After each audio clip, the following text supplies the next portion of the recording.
I know this might actually sound insane, right? Fraud and corruption may actually lead to crypto adoption.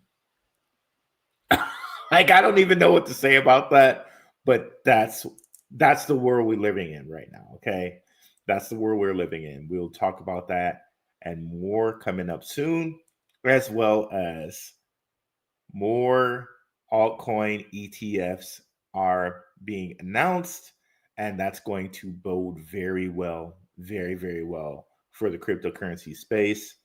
And let's get into it. But first, cue my guy, Indigo Saint. Let's get it. Let's get it. Indigo Saint in the building. Blackrue Investing. Let's go. Who's this producer? Best believe it was Blackrue Investing. With your money, you ain't gotta be guessing.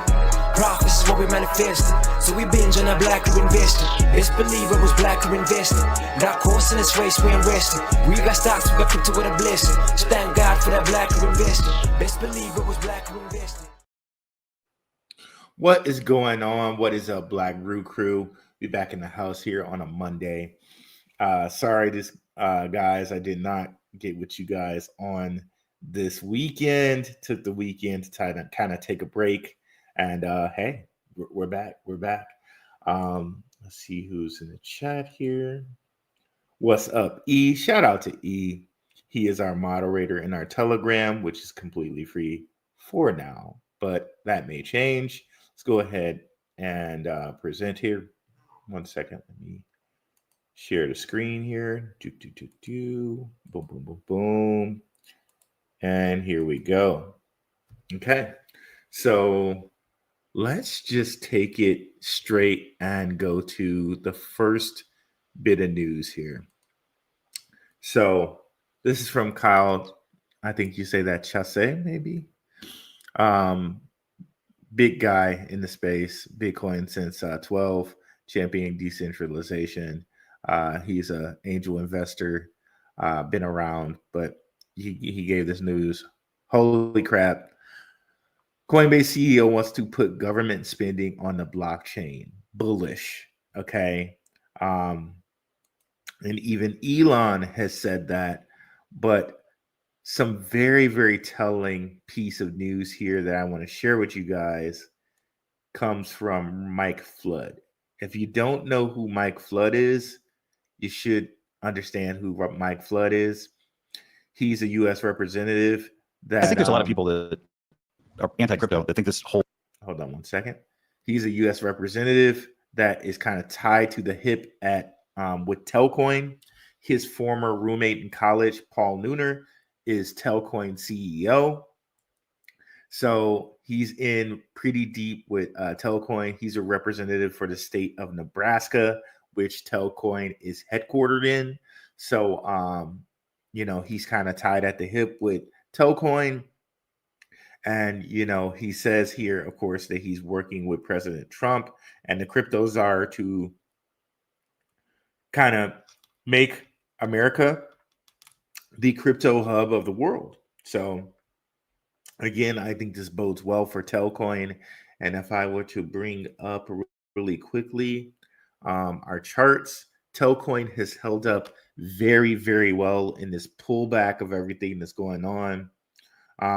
They actually said they're having approval come for their digital blockchain bank, where they'll be able to have like regulated USD. So essentially, if they wanted to, they could track government spending on Telcoin if they wanted to. Okay. So with that approval, their price has held really well through this pullback, where a lot of other coins has not. Okay. So let's go and look at it right now. And I can show you here kind of on the chart itself that they've held up very, very well when other coins have not in this pullback. And of course, as always, we will answer your questions at the end of the show. If you have any questions, just put them in the chat over here and we will get to them. Okay. Shout out Kid Graybo, Telegram member. What's up, G? Let's go. Let's go.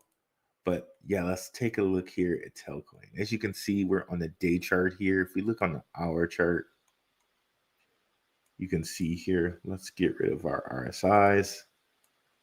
Telcoin really didn't do too much of dipping, right?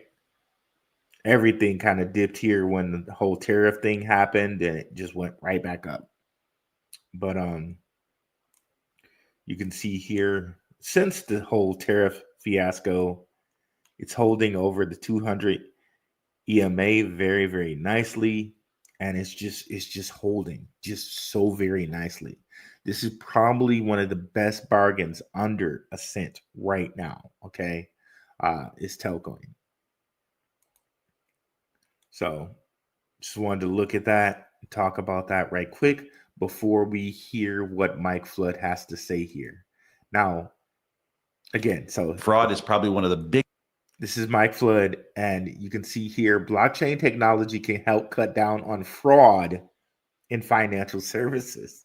Now, if you guys haven't been aware of the news, Elon Musk's Doge, Department of Government Efficiency, is just finding so much stuff, right? And you know, let's say like we could blame this completely on Democrats, right? And this is not a politics show, right? This is not a politics show. We're investors. We really don't care. But I'm sure you could say both sides are probably doing this, right? But as it seems now on its face, it seems like there was so much government misspending, and this was from the last administration. So they're just finding so many things. Like I saw somewhere that cups, like plastic or paper cups, were like 1,900 a pop. Like they're just finding so much stuff. So now blockchain, since things can go on a ledger and everything can be seen on that ledger, is being touted as the technology that can cut down on fraud in financial services. Like you can't even make this stuff up. This is crazy to think about when you think about where crypto came from, and we're going to talk about that in just a second here. But here we have Rep. Dan Crenshaw, Rep. Hochin, and I recently discussed how we can strengthen the American financial system. So let's take a listen to this. And let me just see. Could you guys hear everything? I think I clicked it all really nicely. And definitely, G, we can go over Swift.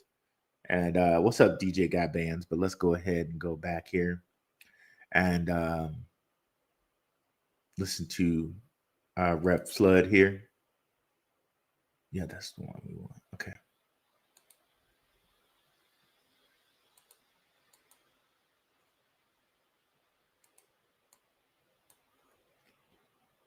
Okay. Fraud is probably one of the biggest things that financial services has to deal with, because the more things are electronic, the more things can be hacked.